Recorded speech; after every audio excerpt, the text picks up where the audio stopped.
Welcome to the Job Talk Radio Show. Are you wanting more respect, inspiration, and authenticity in your work life? Enjoy a unique blend of interviews and discussions in every show.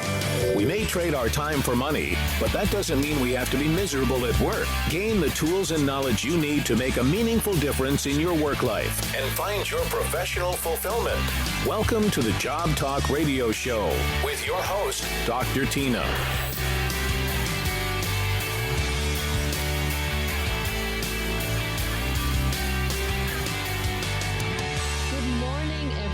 And welcome to the Job Talk Radio Show.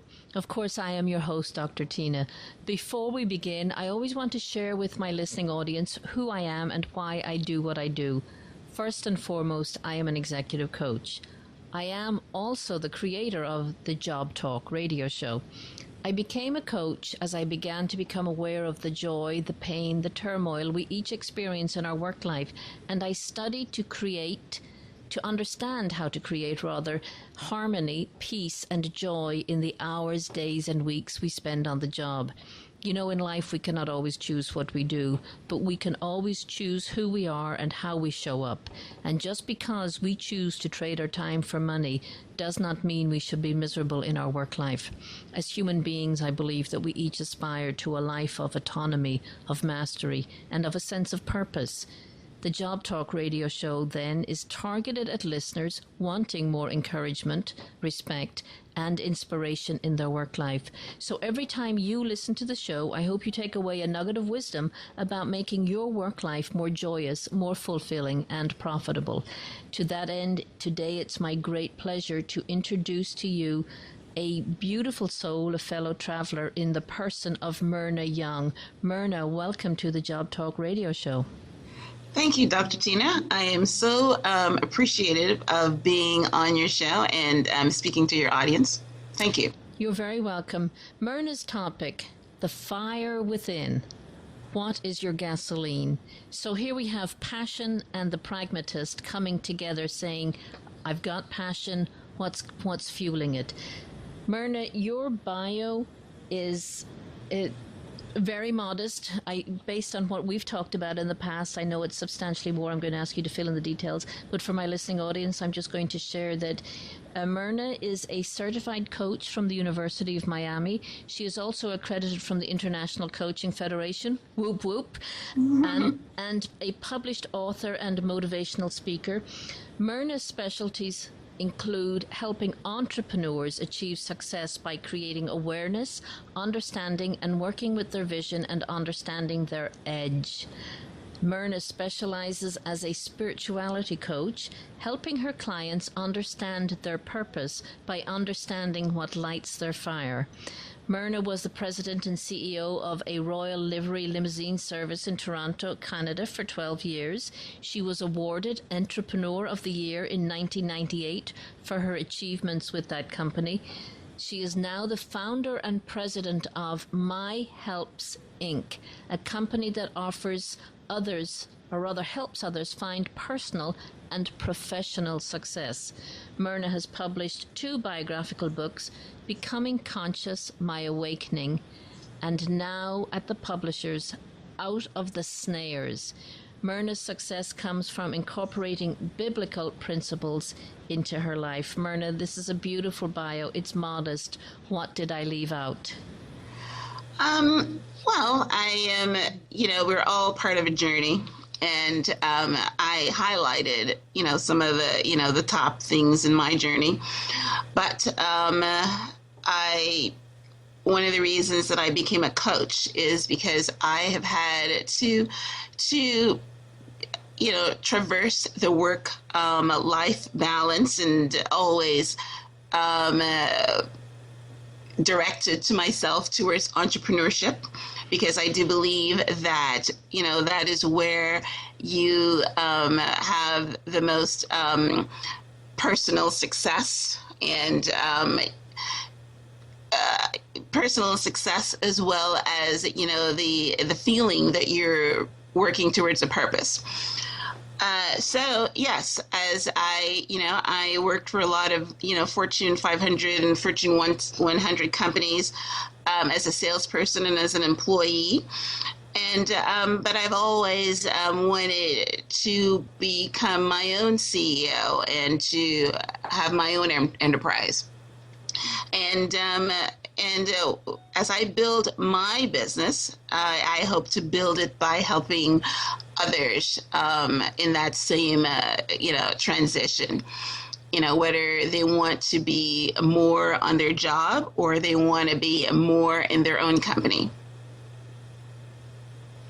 That's that says a lot about who you are as a person and as a coach, that you can see the correlation between building your success by helping others build their success. It's a very beautiful thought, and obviously it is on. It's thank you. Yes, it's underpinned by a powerful spiritual self that doesn't always come through in the personal services world that we're involved in.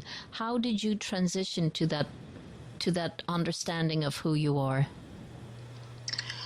I have been on a journey of understanding and personal growth for, about 20 years now. I was in a very difficult marriage, and as a Christian, one of the things my pastor said to me is that you don't ask God to change the other person, you ask God to change you.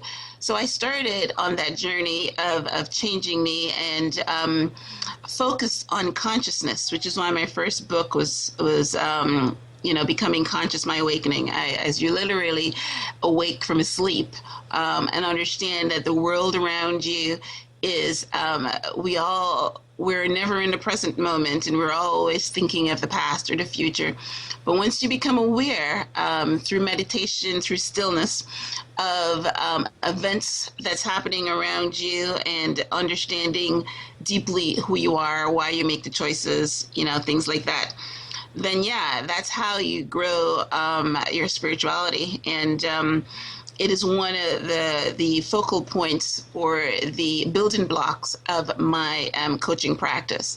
You always have to start with the spiritual self and understanding who you are, because one of my favorite sayings is, wherever you are right now, you drove here.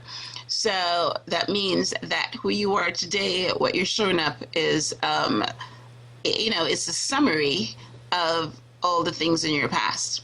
So you can either become aware of what's holding you back and blossom as a flower, or if you're living unconsciously, then you just know that you're not succeeding and you're not sure why. That's very insightful. And I do like the idea, where you are now, you drove here, because we are not an accident. We are a result of decisions we made and decisions we didn't make.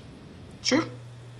So here you are, you're a coach, and now we understand how and why you became a coach, which is very significant to be able to articulate that story to clients, because not every client is right for us as coaches, and not every coach is right for every client. Sure. What type of clients do you preferably coach? Which ones work best for you, or you for them? Well, as coaching falls under the umbrella of a life coach, what I mentioned earlier, the spiritual self. So the person that comes to me that, they've identified that where they are today is not where they want to end up. So they already have a vision and they have a goal, and they feel that they want a coach either to help them to become accountable or to help them sometimes with the planning stages. A lot of people think that a coach is like a football coach that just designs your plays and you just go ahead and do them. But you and I know that the world of executive coaching or life coaching, whatever umbrella you want to put in it, the person is the one that's doing all the work and we're just facilitating. So, again, a client of mine, whether it be an entrepreneur that wants to grow their business, whether, we're on the Job Talk show, whether it be someone that's, working at the bottom of the ladder and they want to move up to the top of the ladder. Maybe entrepreneurship is not for them, but they want a promotion, they want to grow. So any of those scenarios would be my perfect client. Okay. And so I check all of those boxes because I've had the one career and now I'm doing the other. Before we continue, though, I do have to go for a quick station break, so allow me to check out for a minute, Myrna, and we shall be right back. Okay.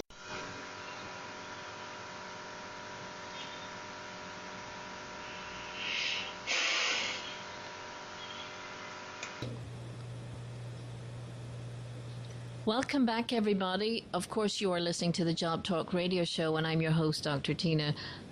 Today, I'm in the presence of a fellow traveler, a fellow coach. And Myrna, you talked about your journey to becoming a coach and who your best client is. And we all like to think we have niches that we like to work in. And yours is clear in your head. And yet you are flexible to be able to coach a lot of different types of people. I know some of the important work you do is to help people find their purpose. How does, this has always intrigued me, how does someone find out their purpose, their raison d'etre? Yeah, that is a $1 million question because maybe 90% of the people that you talk to would tell you that they don't know what their purpose is. And sometimes, the other 10% will know what their purpose is because they're extremely gifted and extremely talented. We all know of someone like a Ray Charles or a Stevie Wonder that they're blind and yet they can play the piano with not even being, any kind of formal instructions. Now, those are some talent that you're born with. But most of us, the way we find out our purpose is by understanding what we like to do. What holds our attention? What are we passionate about? Because the reason that God gives you talents and abilities is for you to use it to advance His kingdom. So whatever your natural talents are points you to your purpose.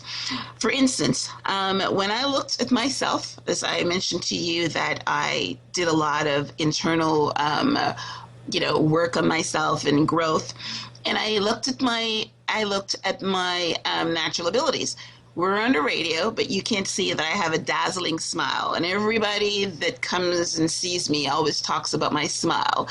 I also have a great personality, and I've always liked to read, and I developed my writing skill, which is why I became an author. And I feel that my purpose is not only coaching, but also the word, books. Books is how people get motivated, how people become passionate about things. You learn from someone that's gone before you. So that's basically how I've determined what my purpose is. I love this notion that you embrace the written word and the spoken word to now project your purpose. And I wrote down here that talents point to purpose.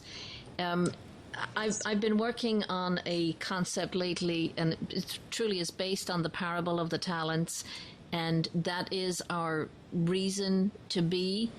That we're supposed to share the talents that we've been given, whether it's in the workplace or in the home place or in our interpersonal relationships. For many people, Myrna, it is very difficult for them to put a name on their talents. Why is that? They find it difficult to put a name on it because they probably haven't identified it. But if you identify it, you will be able to put a name on it. Like I said earlier, a lot of us do not live consciously. We allow life to just push us along, like if we're in a stream and the waves in the water are just moving and we move with it. But when you stop and consciously understand yourself, you will identify your talents. I mean, if you are able to sing, if you're able to dance, if you're able to write, if your friends always come to you for advice because you can give good advice, those are some of the things that if you pay attention to it, then you will understand it. Yeah, absolutely.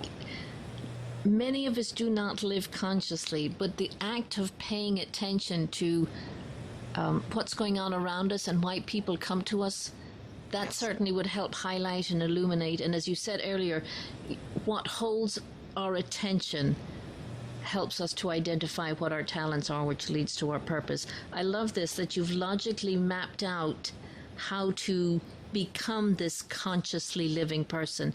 So then, not to confuse the subject, in your mind, how do you differentiate between spirituality and religion? Okay. Now, to me, spirituality is consciousness, and it is pure awareness.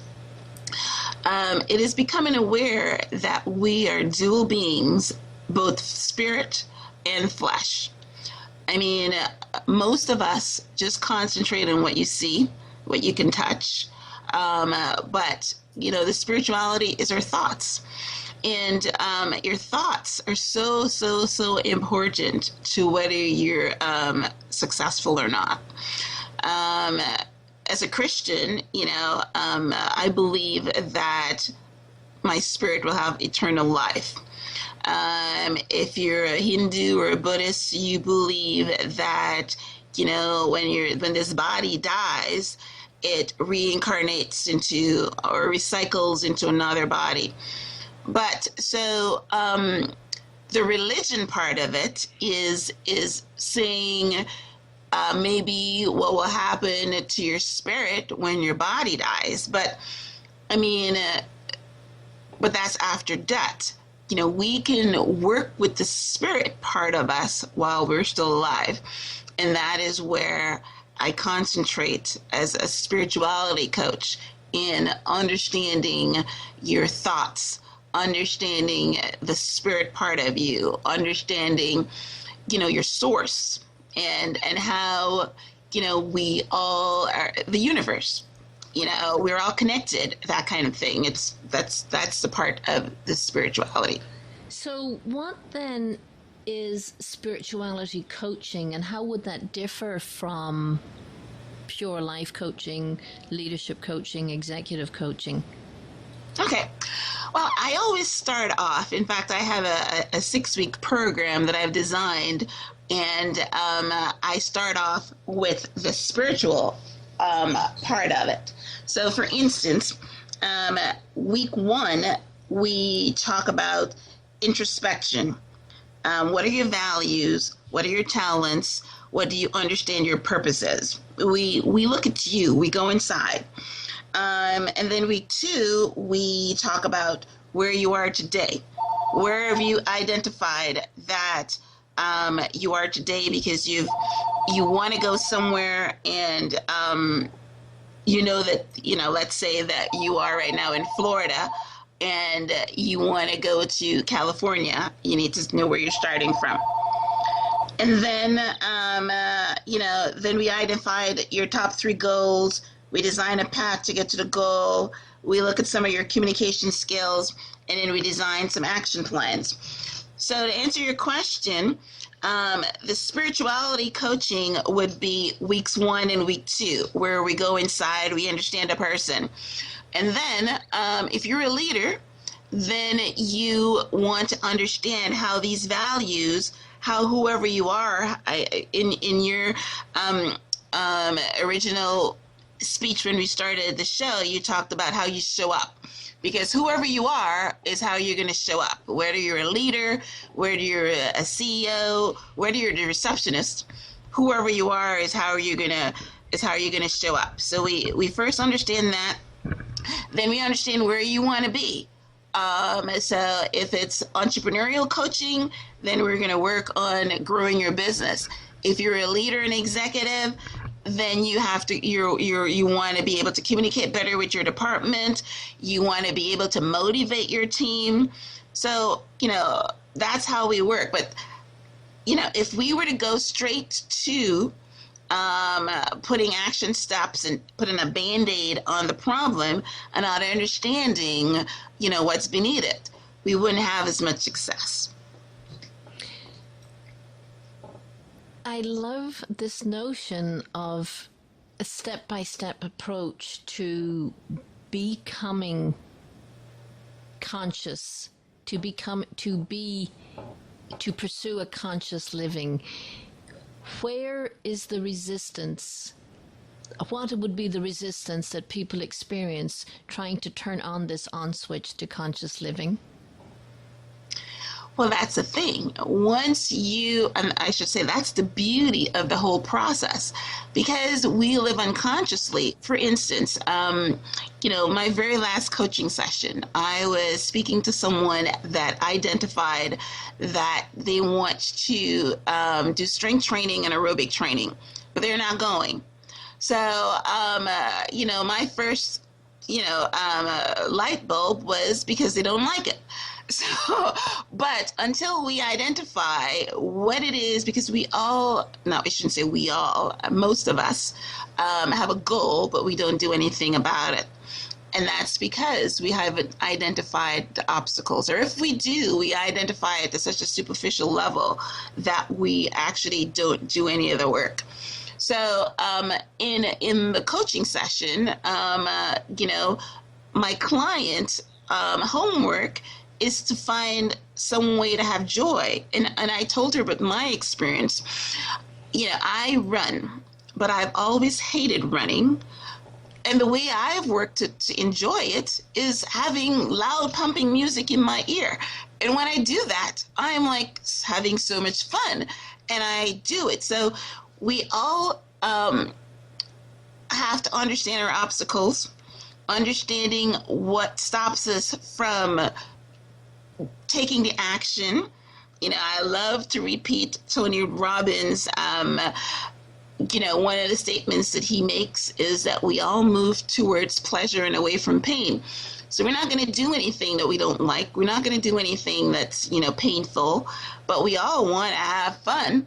And if you understand that in life and understand how to turn around the pain to pleasure, then you're gonna move forward. And one of the other people that I love is Deepak Chopra says that you do it until you're not motivated to do something, but if you just do it anyway, sooner or later you're gonna love it, because our bodies adjust and acclimatize.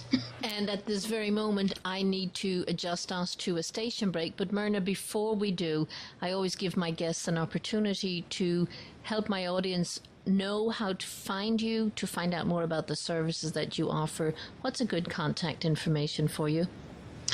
Well, my best contact is for your readers to reach me on the web.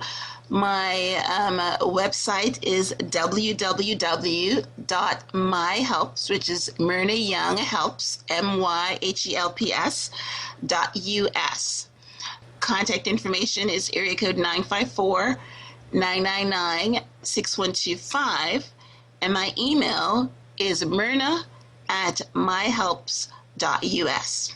And to anybody who's driving, don't pull over and try and write this down. I will hot link Myrna's contact information on the jobtalkradioshow.com website right after this interview.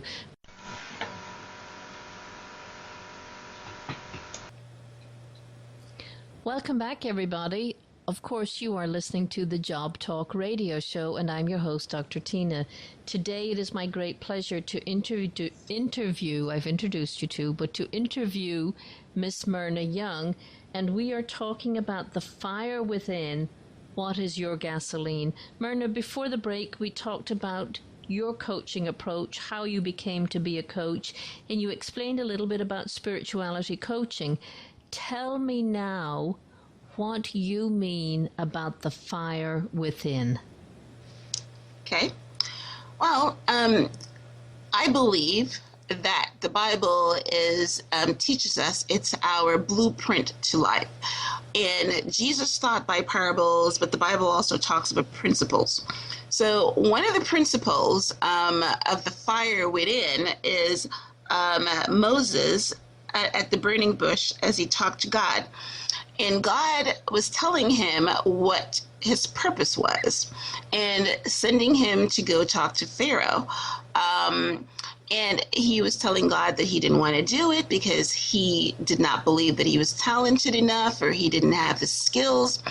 And then he ended up saying, well, how am I going to do this? I don't have. And then God said, what do you have in your hand? And he said, my staff. And he used that staff to perform miracles. You know, a Christian who knows that story very well.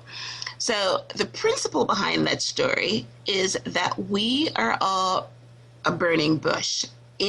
As we talked about, we are given talents and skills that we were born with. So whatever God wants you to do, you already have that ability. We can use another analogy as a seed. When you plant a seed in the ground, whether it's a mustard seed, very tiny pebble, or even something as big as a mango seed, whatever it needs is in that seed. And if you water it and you give it sunlight, it will grow. It's the same as us.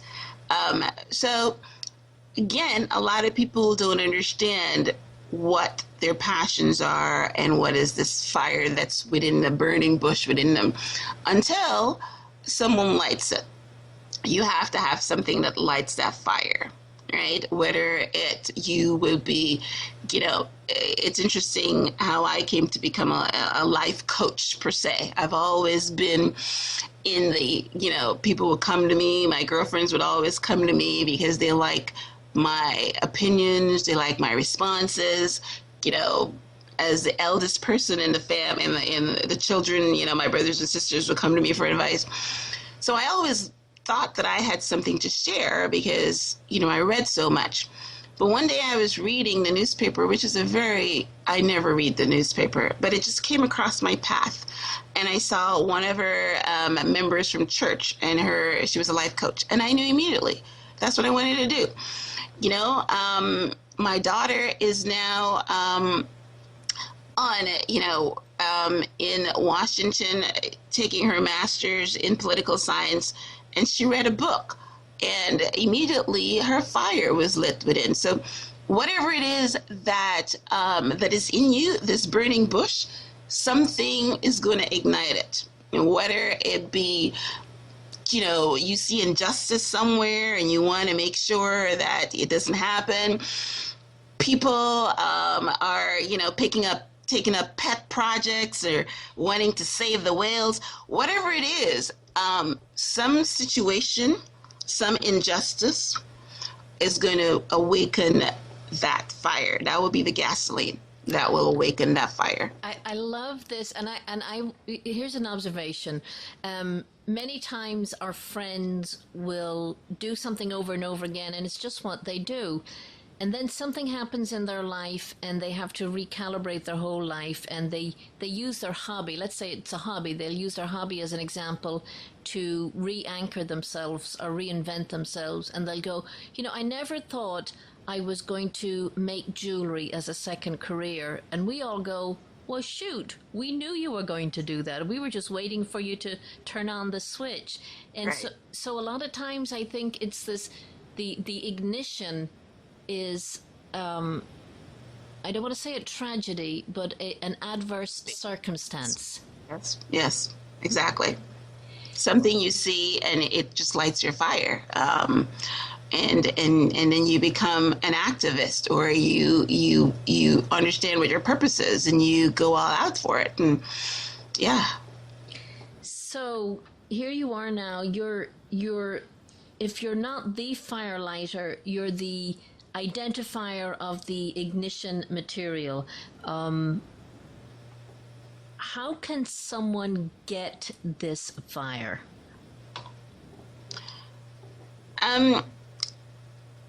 For instance, there's something that you like to do. Like I said, there's something that you're good at.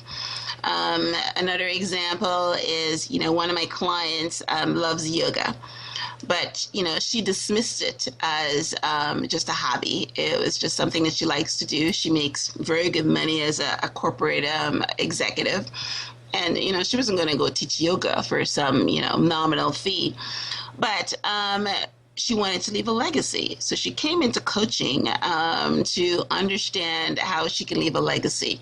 And during her talks, she identified how, being a yoga instructor can work with her legacy, which is in the learning field. She wanted to put together a holistic approach to learning. So the yoga, that's something that she loved to do, something that sparked her interest, then, that was the burning bush inside of her.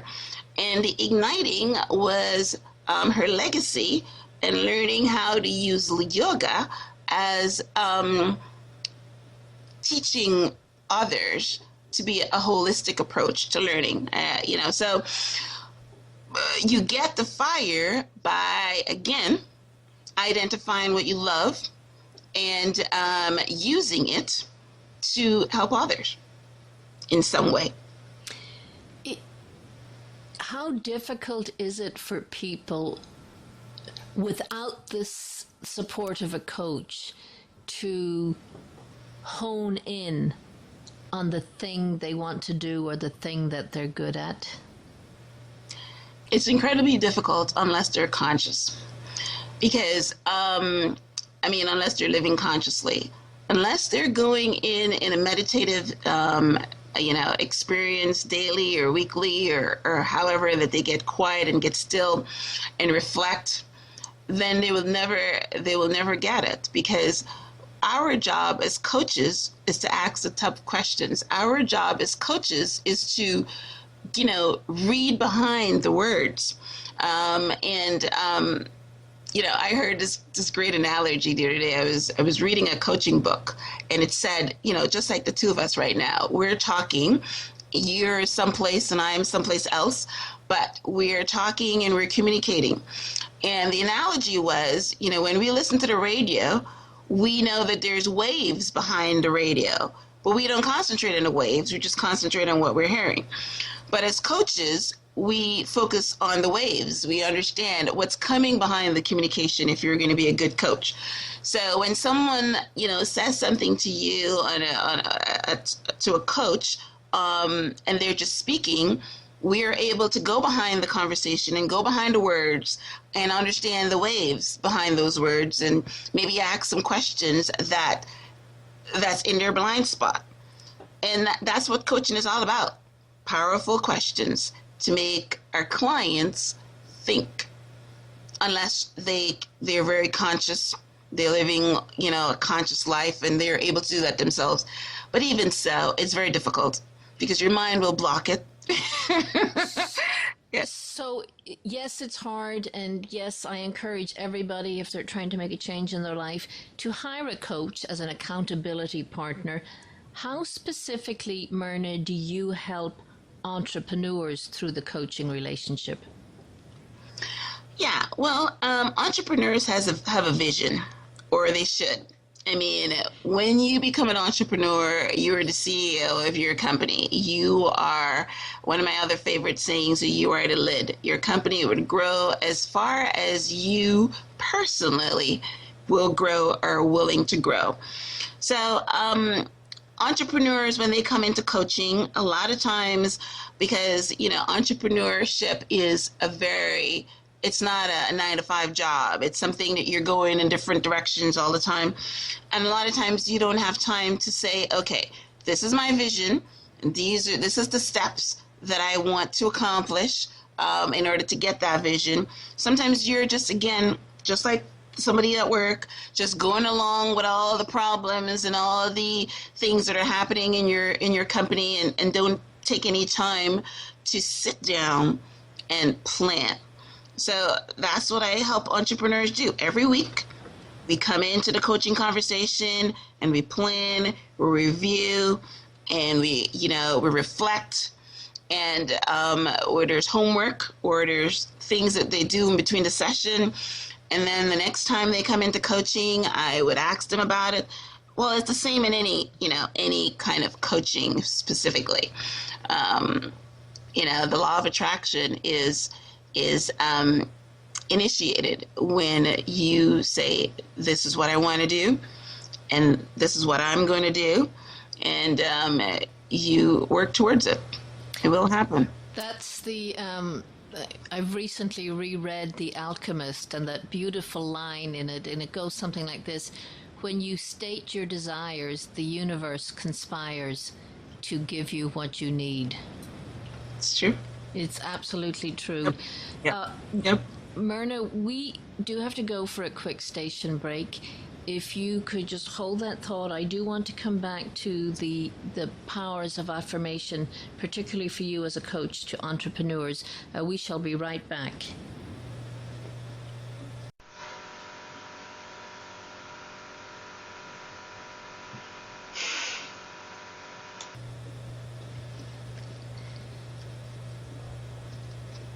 Welcome back, everybody. Of course, I'm your host, Dr. Tina, and today I am interviewing for the Job Talk radio show the wonderful person of Myrna Young. Myrna, your enthusiasm for your coaching practice is obviously grounded in your spiritual belief, and it's coming through here in our conversation today. Can you tell me what are some of the benefits to your clients of spirituality coaching? Yeah, well, the first and paramount benefit is, we're using a lot of, I like your word, affirmations, mantras, sayings, however you want to call them. But I write a paper, a blog, and, the title of the blog is "You Have to Know Yourself to Grow Yourself." And it's, it's a saying, but it's also very true. You have to know who you are if you're gonna grow. So that's the first benefit of spirituality coaching, because we look at who you are, we look at your journey, we look at your past, and we look at some of the obstacles that's going on in your present, and we identify them so we know ourselves. For instance, if you know that you always procrastinate and you never get the hard things done, then we would identify that up front and we will work towards that. I have a school-age daughter, and, one of the things that, she has ADHD, and the psychologist was telling her just recently that you have to learn to do the hard things. You can't just, go ahead in life and just do the stuff that you want to do. You got to do the hard things. And I bring that back to coaching. One of the first books that I read as I started my journey to my personal self-improvement was Robin Sharma's book, The Monk Who Sold His Ferrari. And he gave a whole list of things that you need to do, and one of them was willpower.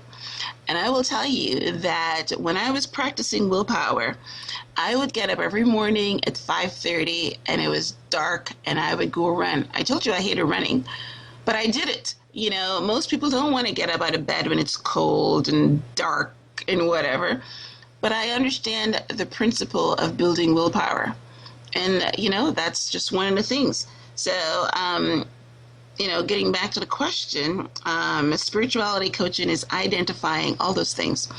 If you need willpower, if, how you handle when there's obstacles. Do you just, sit down and say, hey, it's too hard, I can't do it? Or are you the type of person that actually excels when there is conflict, or when somebody tells you can't do something? Because there's people like that. that they turn on, when things get hot. Yes, that's very true. And then for the entrepreneur who either is not turned on or gets turned on too frequently but not by the right things, what can you do for an entrepreneur through the coaching process? Well, accountability.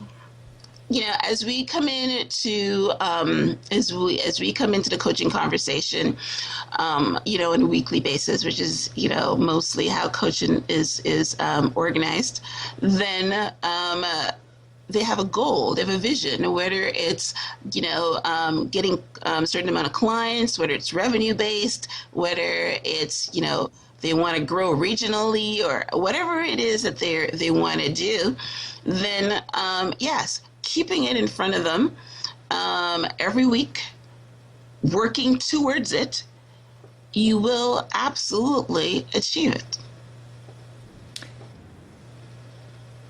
Just like that. Oh yeah, just like there's that. No doubt of it. There's so many, phrases. I can think of another one, Ogmandino, that says, "Whatever you think about." No, sorry. As a man thinketh, so is he. Rhonda Bryan and The Secret, that says, "You are what you think about all the time."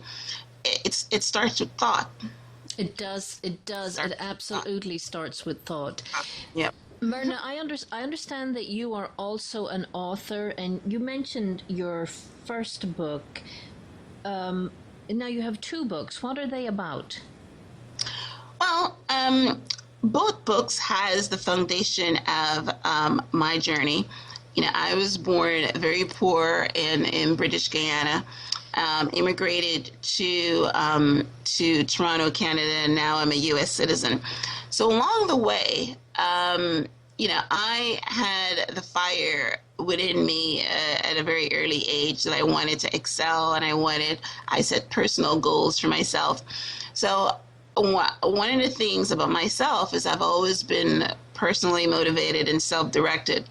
So my book, my first book, Becoming Conscious, My Awakening, I talked about how every moment in my life as it should be, whether it's an obstacle, whether it's something that was happy, that there are no coincidences in life. And, I can also tie it back, to the scripture that says that all things work together for your good.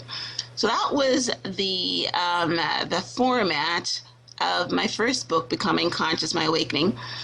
And I wrote that 2 years ago. Now, I received a publishing contract with the Professional Women's Network. And this is a network that helps African American women tell their stories and encourage others. So I wrote a second book, and I called it Out of the Snares. And basically, I'm using out of the snares of poverty. I was abused as a child. Out of the snares of that, out of the snares of some disappointments, personal disappointments, and things like that. And I show how we can, each one of those circumstances or experiences, we can look at them from the biblical scripture base, and we can look at them from the universal laws. And some of the universal laws I touch on was the law of attraction, the law of detachment, and the law of intention. And yeah, so I use my personal experiences and my goals and how I achieved them. And I show my readers how they can do the same thing as well. These sound very exciting. We are out of time. I do direct my listening audience to your website. You mentioned again your website, if you could give us the name real quickly. Sure, www.myhelps.us.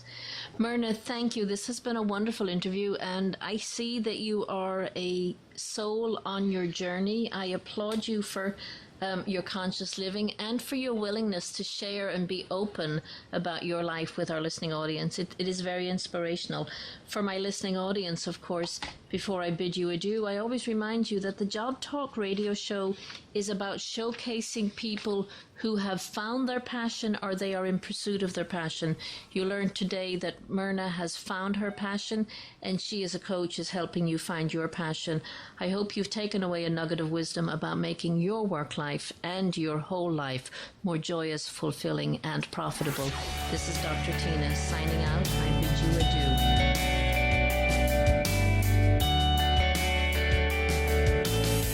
Thanks for tuning in to the Job Talk Radio Show. If you have a question for Dr. Tina or would like to learn more about her services as a solver of workplace and work-life problems, head over to www.thejobtalkradioshow.com and have a look around. It's time to start shaping your future at work.